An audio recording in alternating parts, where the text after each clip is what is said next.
Good morning, my dear senior CEC students and HEC English medium students. Good morning. So మనకు civics exam 3-4 డేస్లో రాబోతుంది.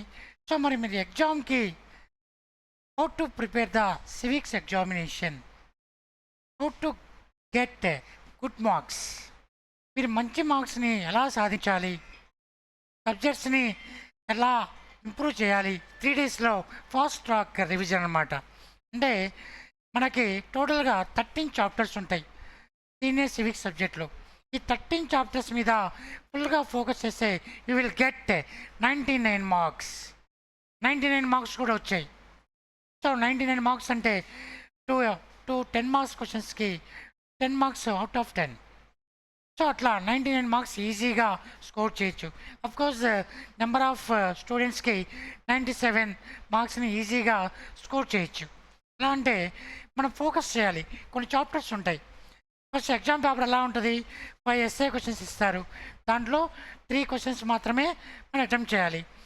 Short ఆన్సర్స్లో 12 5 marks ఉంటాయి. దాంట్లో 8 5 marks questions మాత్రమే రాయాలి. తర్వాత 2 మార్క్స్ టోటల్ 20 ఇస్తారు. 2 మార్క్స్ 15 క్వశ్చన్స్ మాత్రమే అటెంప్ట్ చేయాలి. దాంట్లో మనం బాగా నెంబర్ ఆఫ్ టైమ్స్ రివిజన్ చేసి ఉంటారు. సో దాంట్లో మనం బాగా వచ్చిన క్వశ్చన్స్ని చక్కగా పేపర్ ప్రజెంటేషన్ చేయాలి. అప్పుడు ఈజీగా 97 to 99 మార్క్స్ ఈజీగా స్కోర్ చేయొచ్చు. దీంట్లో మోస్ట్ ఇంపార్టెంట్ చాప్టర్స్ ఏంటంటే మనం బాగా ఫోకస్ చేయాలి. ఈ ఫాస్ట్ ట్రాక్ రివిజన్లో ఫోకస్ చేయాలంటే first chapter constitution of India. దీని వెయిటేజ్ ఎట్లా ఉంటుందంటే 10 మార్క్స్ క్వశ్చన్ ఒకటి కంపల్సరీగా వస్తుంది, 5 మార్క్స్ క్వశ్చన్ ఒకటి కంపల్సరీగా వస్తుంది, తర్వాత 2 మార్క్స్ క్వశ్చన్ వస్తుంది ఒకటి. సో దీంట్లో ఎక్కువగా నెంబర్ ఆఫ్ టైమ్ అడిగే క్వశ్చన్ ఏంటంటే explain the silent features of Indian constitution. మరి ఈ క్వశ్చన్ని మనము ప్రిపేర్ అవ్వటం వల్ల మనకి ఇంకొక అడ్వాంటేజెస్ ఉంది. మన 2 మార్క్స్లో for example preamble, universal adult franchise, secular state, bicameralism, ఇట్లా 2 మార్క్స్ అడుగుతూ ఉంటారు. మీరు ఎప్పుడైతే ఈ salient features of Indian constitution అనేది పర్ఫెక్ట్గా నేర్చుకుంటారో ఆటోమేటిక్గా 2 మార్క్స్ కూడా మీకు ఇంకా సపరేట్గా నేర్చుకోవాల్సిన అవసరం ఉండదు కదా, చక్కగా ప్రజెంట్ చేస్తారు. తర్వాత second chapter fundamental rights and directive principles of state policy. It is the most important another chapter. దీంట్లో నుంచి కూడా కంపల్సరీగా 10 మార్క్స్ క్వశ్చన్ అనేది వస్తుంది. నెంబర్ ఆఫ్ టైమ్స్ అడిగిన క్వశ్చన్స్ ఏంటంటే explain the directive principles of state policy and describe the fundamental duties of Indian constitution. ఇది 10 మార్క్స్కి అడిగారు. డైరెక్టివ్ ప్రిన్సిపల్స్ అడిగారు. సో దీంట్లో 5 మార్క్స్కి అడగాలంటే differences between fundamental rights and directive principles of state policy. ఇది 5 మార్క్స్కి కూడా చాలా ఇంపార్టెంట్. సో అలా సెకండ్ చాప్టర్ అనేది కూడా చాలా ఇంపార్టెంట్. థర్డ్ చాప్టర్ అనేది ఇంకా most important and easy chapter. ఈజీగా చెప్తాం ఎందుకంటే మన సొసైటీలో రిప్రజెంట్ చేసే హెడ్ ఆఫ్ ద డిపార్ట్మెంట్స్ గురించే ఉంటారు. For example constitutional head the president of India and real executive of the constitution prime minister. ఇక్కడ క్వశ్చన్ ఎలా అడుగుతాడు, explain the powers and functions of president of India, explain the powers and functions of prime minister of India. Boys and girls ఇక్కడ ఒకటి జాగ్రత్త గుర్తుపెట్టుకోవాలి ఏంటంటే ఇంకోసారి question ఎలా అడుగుతాడంటే explain the emergency powers of president. Boys and girls careful listen, explain the emergency powers of president. 10 marks అడుగుతాడు. Sir మరి ఎమర్జెన్సీ పవర్స్ 3 ఉంటాయి కదా, అప్పుడు ఏం చేయాలి, మన క్వశ్చన్ ప్రజెంటేషన్ ఎలా చేయాలి అంటే first president powers and functions ఉన్నాయి కదా, executive powers, legislative powers, financial powers and military powers. So ఇవన్నీ పాయింట్స్ వైజ్గా రాసి ఎమర్జెన్సీ పవర్స్ ఆఫ్ ప్రెసిడెంట్ అని హెడ్డింగ్ పెట్టి there are 3 emergency powers of president. First one is the national emergency, bracket law article 352. Next, second one is the constitutional emergency, article 356. And third one is the financial emergency, article 360. So ఇలా emergency పవర్స్ని డీటెయిల్డ్గా explain చేయాలి, అప్పుడే 9 marks అనేవి పడతాయి. Next powers and functions of prime minister, ఈ రెండిట్లో కంపల్సరీగా ఒక 10 మార్క్స్ వస్తుంది. 4th చాప్టర్ తీసుకుంటే యూనియన్ లెజిస్లేచర్, దాంట్లో మోస్ట్ ఇంపార్టెంట్ క్వశ్చన్ ఏంటి, explain the powers and functions of union legislature.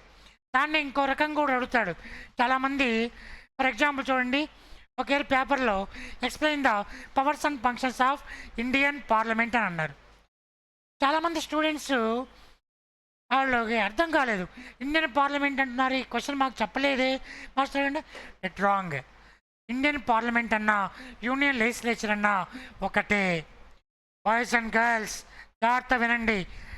Powers and functions of union legislature అన్నా, explain the powers and functions of Indian parliament అన్నా ఒకటే.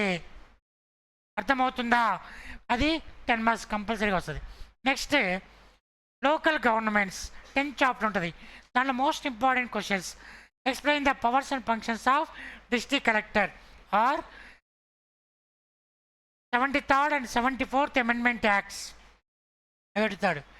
ఇంకోటి ఉంది, చాలా రేర్గా అడుగుతుంటాడు క్వశ్చన్, పేపర్కి చాలా డిఫికల్ట్గా ఇవ్వాలి అనుకున్నప్పుడు, explain the relationship between the union and state governments. ఇది 10 మార్క్స్కి ఒక్కసారి అడిగాడు.